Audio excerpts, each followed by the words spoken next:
There are moments in life when everything seems to fall apart. You prayed, you tried, you believed. Yet the door stayed shut, the dream crumbled, and the people you trusted walked away. And in those moments, a quiet voice inside whispers, "It's over." No. But friend, it's not over until God says it's over. God specializes in bringing life out of what seems dead. When you look at your situation, you may see an ending, but God sees a new beginning. You may see a grave, but he sees a resurrection. You may think the story has reached its final chapter, but God still holds the pen. As long as he's on the throne, your situation still has hope. Maybe you've been praying for something that hasn't happened yet. A healing, a job, a restoration, a breakthrough, and you're starting to lose faith. You think, maybe it's just not meant to be. But you need to remember, delays are not denials. Just because you haven't seen the result doesn't mean God isn't working behind the scenes. He's not ignoring your prayer. He's aligning the right people, preparing the right timing, and shaping you into the person who can handle the blessing when it comes. Think about Joseph. His own brothers betrayed him, sold him as a slave, and for years he sat in a prison for something he didn't do. To everyone else, his story was over, but God wasn't finished. The same man who wore chains in prison later wore a crown in the palace. That's what happens when God steps into a story. He rewrites it with redemption and purpose. Some of you are standing at the edge of disappointment, and you've started to settle where you were meant to soar. You've convinced yourself that life will always be this way, that the best days are behind you. But you're wrong. God never consults your past to determine your future. He doesn't need anyone's permission to bless you. He could take what others called finished and turn it into the very foundation of your comeback. Remember Lazarus? By the time Jesus arrived, he'd been dead for 4 days. Everyone said it was too late. But when Jesus called his name, the dead man walked out of the tomb. That's the kind of power working in your life right now. The same God who rolled away that stone can roll away the obstacle standing between you and your promise. Don't bury what God intends to resurrect. Don't walk away from something God is still developing. You may not understand how it's going to work out, but faith isn't about understanding. It's about trusting. Trust that when God says wait, it's not a punishment. It's preparation. When he says no, it's not rejection. It's redirection. It's redirection. So if you feel like you're at the end, lift your head and take heart. This isn't the end of your story. It's the setup for something greater. God doesn't make mistakes, and he doesn't end things in defeat. You may have tears now, but joy is coming. You may be tired now, but strength is on the way. The world might say it's over. The people around you might give up. But until God says the final word, there's still hope. There's still power, and there's still purpose in your life. There are times when life hits us with moments that feel final. The doctor gives a report that leaves no hope. The relationship you prayed for crumbles beyond repair. The opportunity you worked so hard for slips right through your fingers. And in those moments, the human heart has a tendency to accept defeat, to close the book and assume that this is how it will end. But what we forget is that circumstances don't have the authority to declare the end of our story. God does. The final word always belongs to him, not to the situation, not to the people around us, and not even to our own doubts. You might be surrounded by facts that look impossible, but the truth of God's power always outweighs the facts of your problem. When we face difficulties, we often measure the possibility of victory by what we can see and understand. We think if there's no open door, then there's no way forward. But God has never needed a visible door to make a way. He doesn't operate within the limits of what you can calculate. He works beyond logic, beyond reason, beyond human ability. The same God who split the Red Sea, who caused the walls of Jericho to fall, who fed thousands with a few loaves and fish. He is still the same today. And if he could do all that, what makes you think your situation is too hard for him? The moment you start believing that your problem has the final say, you give power to something that was never meant to hold it. Sometimes God allows us to reach the edge of despair so we can finally learn that our faith must rest not on what we see, but on who He is. It's in those moments when everything else has failed that His voice becomes clearer. He reminds us that He alone is the Alpha and the Omega, the beginning and the end. That means no one else gets to write the final chapter of your life. People may label you, circumstances may define you for a season, but only God determines the conclusion. He can take what others buried in shame and raise it in glory. He can take the ashes of failure and breathe beauty into them again. What He says about your situation is greater than what the world says about it. When Jesus stood before the tomb of Lazarus, the crowd had already accepted the end. They mourned, they wept, they buried. 4 days had passed. By human standards, it was final. But when Jesus spoke, death had to step aside. The same power that raised Lazarus is available to work in your life today. When God speaks into something, it cannot remain dead. It has to respond to His command. Your dream, your purpose, your healing, your breakthrough, all of it is subject to His authority. You may think it's too late, but the timing of God is never off. He doesn't rush, and He doesn't delay. He arrives at the precise moment when His glory will be revealed the most. It's easy to lose perspective when you're walking through darkness. You start to think that the silence of God means the absence of God. But silence doesn't mean He's not working. Some of the greatest miracles begin in seasons of stillness. Stillness. When you can't see the outcome, and yet you keep trusting Him, that's when faith matures. That's when you begin to understand that God's sovereignty doesn't depend on your understanding. The same storm that threatens to drown you is the one He can use to demonstrate His power. The same setback that feels like a curse could be the setup for your greatest testimony. Think of Job. He lost everything: his wealth, his health, his family. The world around him said it was over. Even his closest friends questioned his faith. But in the midst of ashes, Job refused to let his pain define his future. He said, "I know that my Redeemer lives." That statement wasn't born out of comfort, but out of conviction. He believed that no matter how dark it looked, God still had the final say. And in the end, God restored everything he lost, double. That's the nature of divine authority. When God has the last word, He doesn't just restore, He multiplies. Sometimes the people around you will try to speak the final word over your life. They'll tell you that you've failed too many times, that you're not talented enough, that your mistakes have disqualified you. But their words don't define you. God's word does. And He calls you chosen, redeemed, and victorious. He calls you His own. What He speaks over you carries eternal weight. Every time you choose to believe His word over your worry, you silence the lies that try to convince you that it's over. There will be times when you'll have to stand in faith when everything inside you wants to give up. You'll have to look at the evidence again and still declare that God is greater. That's not denial, that's faith. Faith is not ignoring reality. It's acknowledging that there's a higher reality governed by the power of God. When you stand on that truth, you begin to see that the enemy's power is temporary, but God's power is eternal. The world could only speak based on what is visible, but God speaks from the perspective of completion. He already knows how the story ends. Even when the odds are stacked against you, even when the doors remain closed, even when the people who promised to help you disappear, remember that none of them have the authority to end what God began. He is the author and finisher of your faith.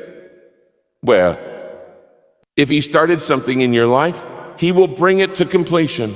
You don't need to understand how He will do it. You only need to believe that He will. His word never returns empty. It always accomplishes the purpose for which it was sent.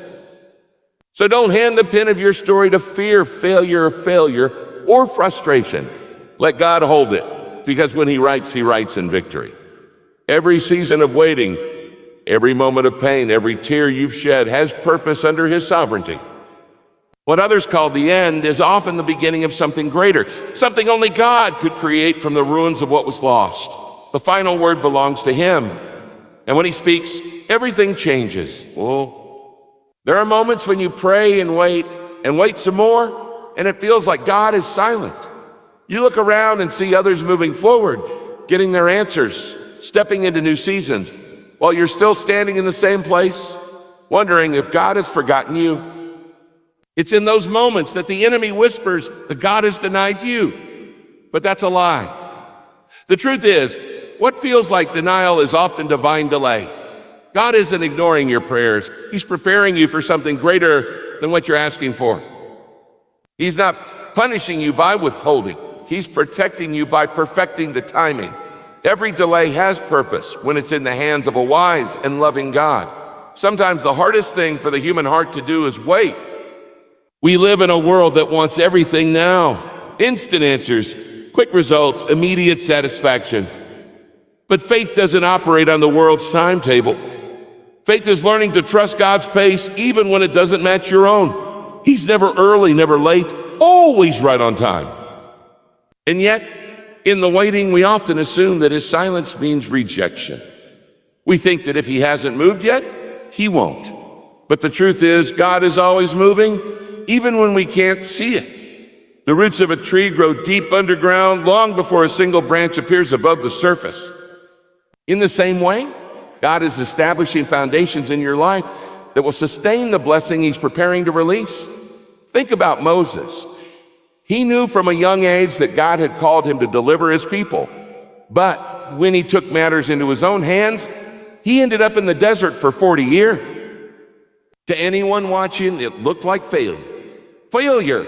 God had changed his mind about using him. But that wilderness wasn't punishment, it was preparation. God used those years to shape Moses' character, to teach him humility, to train him in leadership. When the time was right, God brought him back to Egypt. And the man who once fled in fear stood boldly before Pharaoh, declaring to let my people go. If Moses had been released into his calling too soon, his pride and impatience would have destroyed him. That's why God's delays are never random. They're strategic. Every delay tests your faith, but it also strengthens it. It teaches you to rely on God rather than your understanding. It reminds you that he's in control, not you. The reason so many people give up too soon is because they mistake God's timing for God's denial. They walk away just before the breakthrough was about to come. But if you could see what God is orchestrating behind the scenes, you'd understand why he made you wait.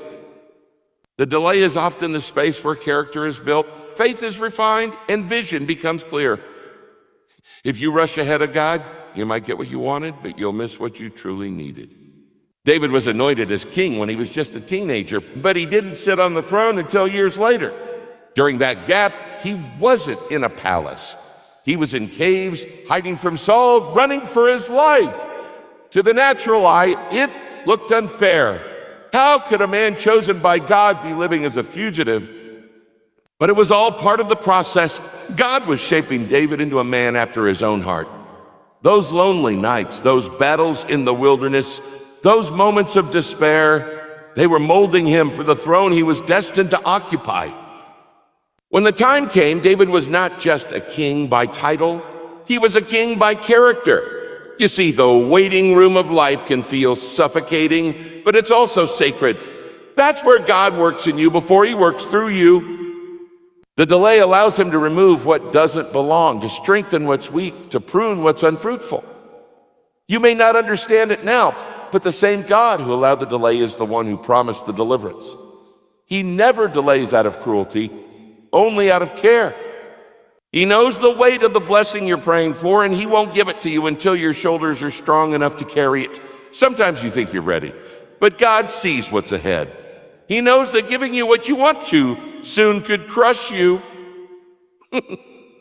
A door may stay closed, not because you're unworthy, but because the timing isn't aligned with your destiny. You may want to run, but God is teaching you to walk. You may want the answer, but God is teaching you endurance. You may want the platform, but he's teaching you purpose.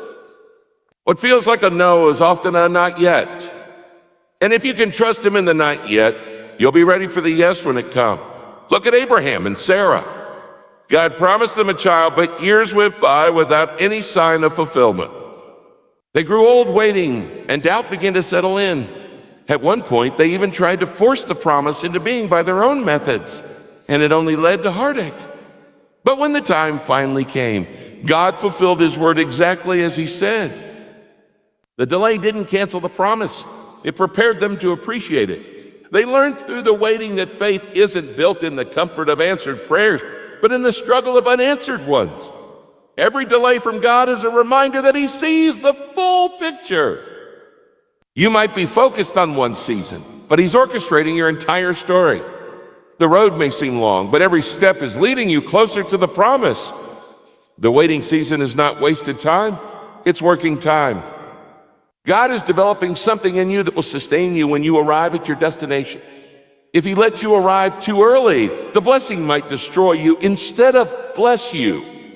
So when you find yourself in a season of waiting, don't let discouragement convince you that God has said no. His silence is not rejection. It's refinement. He's polishing you for something greater, something that will last. When he delays, it's not because he's forgotten. It's because he's faithful, and it's because he's faithful. Or for such, the very delay you're resenting may be the reason your blessing will last a lifetime. He uses them to redirect us, to refine us, to remind us that our trust belongs in him alone. You might have lost something you thought you couldn't live without, only to discover later that it was never meant to stay. God doesn't remove what's essential. He replaces what's temporary. And when he replaces, he always upgrades. What you receive after obedience is always greater than what you lost in surrender.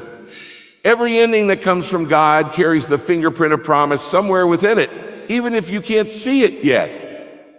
Sometimes God closes one chapter so he can start writing another, but we can't see the new page because we're too focused on the old one.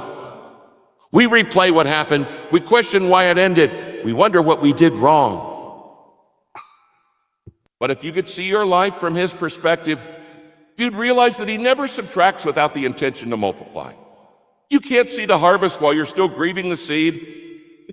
The seed has to die in the ground before it can produce fruit.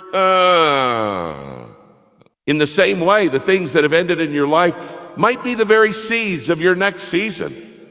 When God begins something new, it rarely looks like what we expect. It often starts small, hidden, or even painful. But as time unfolds, you begin to see his fingerprints all over it. The disappointment that once broke you becomes the very place of your testimony. The closed door that once hurt you becomes the proof of his wisdom. You realize that if it hadn't ended, you would have never discovered what was waiting beyond it. God never wastes endings. He transforms them into beginnings that reveal his glory. So, the next time something ends, don't rush to declare defeat. Pause and ask, God, what are you beginning through this? Because he always begins with endings. The night gives birth to the dawn. The storm makes way for the calm, and the cross makes way for the resurrection. What looks finished to you is often just the middle of God's masterpiece. The chapter may be closed, but the story isn't done. What you think is over might just be the beginning of something that exceeds every expectation you've ever had. Faith is not about understanding everything God does. It's about trusting him even when nothing makes sense. There will be moments when life will take turns you never expected, when prayers you thought would be answered quickly seem to linger unanswered for years. In those moments, your heart will wrestle with confusion and disappointment. You'll wonder why God allowed certain things, why he didn't intervene when you thought he should have, why he let some dreams die. It's in those seasons that faith stops being theory and becomes real. Faith is forged in the waiting, in the confusion, in the surrender. It's choosing to believe that even when you don't understand his timing is still perfect. When God asks you to wait, it's rarely comfortable. We want movement, progress, results. But sometimes God's greatest work happens in stillness. Waiting doesn't mean nothing is happening. It means something greater is being prepared that your eyes cannot yet see. There are prayers you've prayed that have already been answered in heaven, but they are still traveling through the process of divine timing. You see, God doesn't just prepare the blessing, he prepares you for the blessing. If he gave it to you too early, it might overwhelm you instead of fulfill you. The delay is not denial. It's divine development. Faith is what allows you to stand still when you feel the urge to run ahead of him. When Abraham was promised a son, the waiting stretched on for years beyond what seemed reasonable. He and Sarah tried to reason it out, to find a shortcut, but shortcuts always come with consequences. What they didn't realize was that God wasn't just giving them a son. He was building a lineage of faith. The waiting wasn't wasted. It was shaping them to trust in a promise that would bless generations. Faith means trusting that God's promises don't expire with time.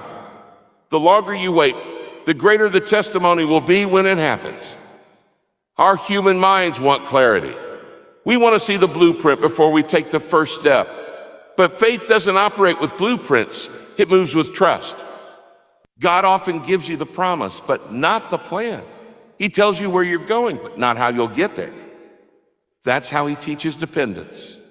If he showed you everything at once, you'd rely on the plan instead of the planner. The reason he hides certain details is because he wants your heart, not your strategy. When you walk with God, the path doesn't always make sense, but it always leads to purpose. Faith doesn't say, I understand it all. Faith says, I trust you through it all. Sometimes trusting God's timing means accepting doors that don't open. You'll pray for opportunities, and some will stay closed no matter how much you knock. That's not failure, it's protection.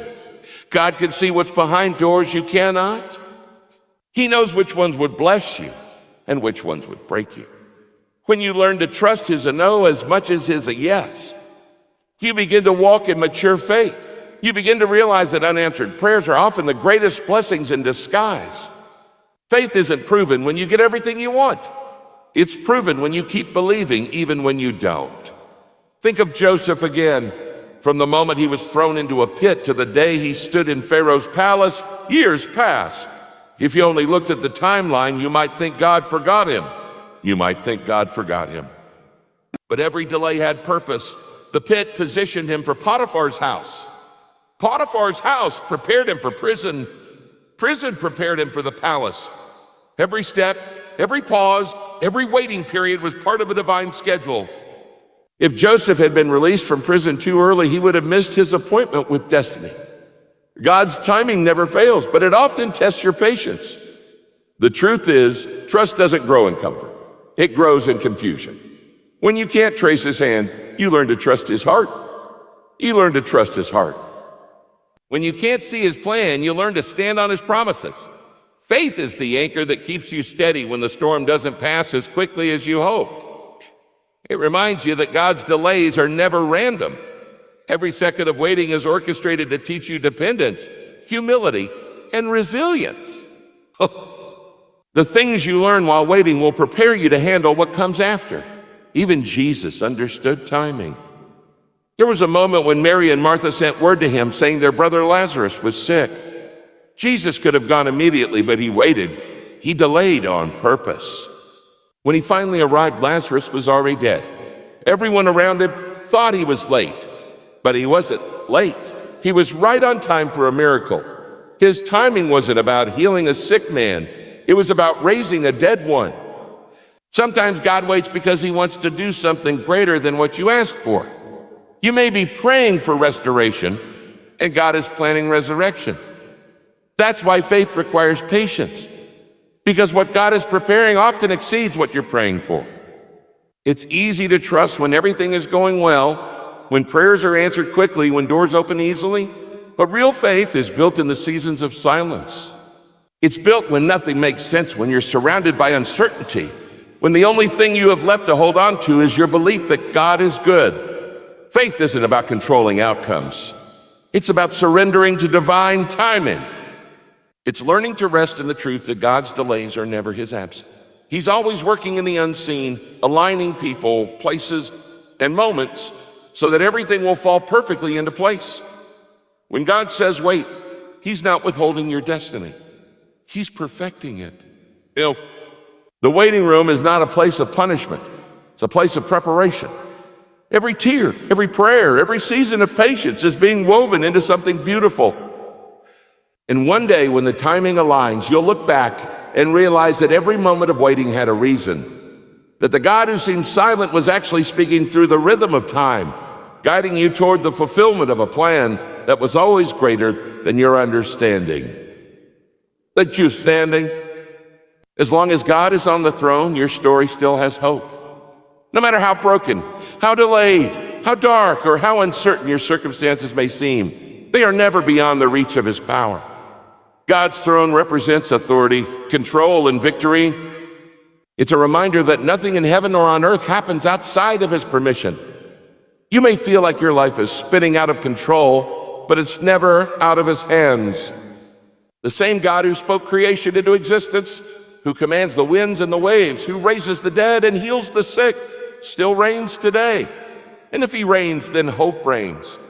Hope is not wishful thinking, it's confidence in God's character. It's the assurance that even when you can't see the way forward, there is still a way. Hope doesn't depend on the situation. It depends on the Savior. When your heart begins to break under the weight of unanswered prayers, when your faith starts to fade under pressure, you can look up and remind yourself, God is still on the throne. He hasn't changed his position. He hasn't changed his plan. What he promised, he will fulfill. Well, his throne is not shaken by your struggle, and his purpose is not canceled by your pain. Sometimes life will test the very core of your belief. You'll pray and see no answer. You'll try and face defeat. You'll love and still experience loss. But God's sovereignty doesn't disappear when life gets hard. The throne of God stands as a declaration that he is still ruling, still watching, still working, even when you can't feel it. Every disappointment, every detour, every delay has to bow to his authority. Nothing can rise above his control. The things that seem random to you are actually part of a divine design that's unfolding exactly as he intends. When you understand that God is still on the throne, fear begins to lose its grip.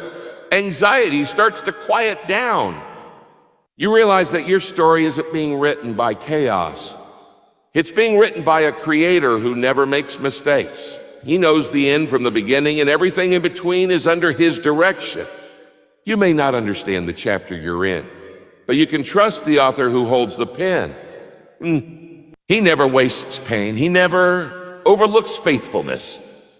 And he never forgets his promises. His reign ensures that everything will work together for good, even when you can't see how. Consider Daniel, thrown into the lion's den for refusing to bow to anyone but God. To everyone watching, it looked like the end. The king's decree was final, the stone was sealed, and Daniel was trapped. But the same God who sat on the throne when Daniel prayed was still on the throne when Daniel was surrounded by lions. The outcome was never uncertain to him. He shut the mouths of the lions and turned a night of fear into a testimony of faith. That's what happens when you serve a God who reigns above all things.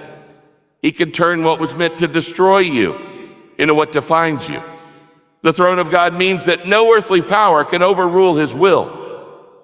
Governments, people, systems, and circumstances may try to dictate your destiny, but they don't have the final say. Only the one seated in glory does. You may have enemies who plot against you, people who misunderstand you, or seasons that test your endurance, but as long as he reigns, every plan of the enemy will ultimately fail.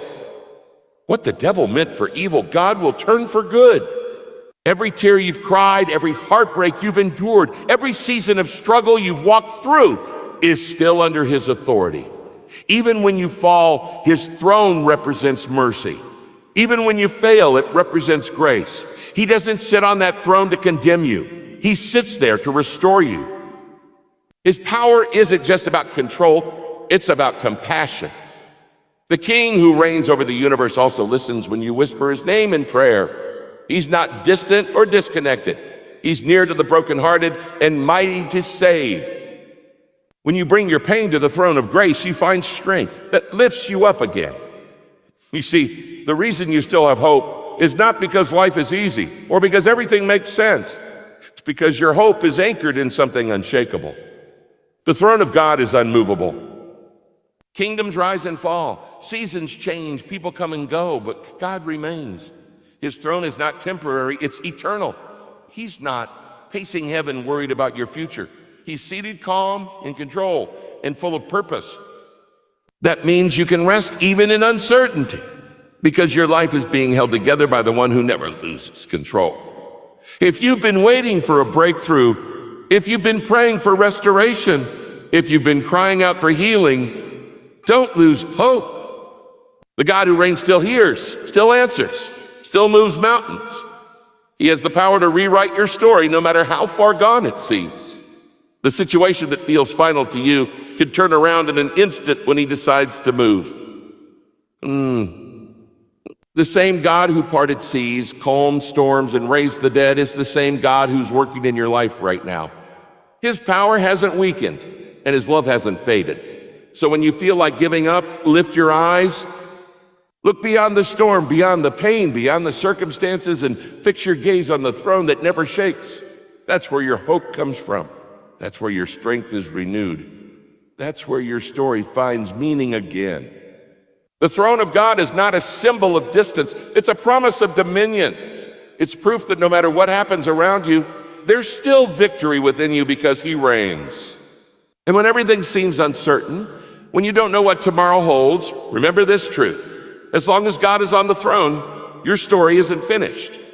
There's still another chapter, still another chance, still another miracle waiting to unfold. You are not defeated, you are not forgotten, and you are not finished. Hope is alive because he is alive. And because he still reigns, you can stand firm, keep believing, and walk boldly into the future he's already written for you. It's not over yet. Your story is still in the hands of the King who never loses a battle.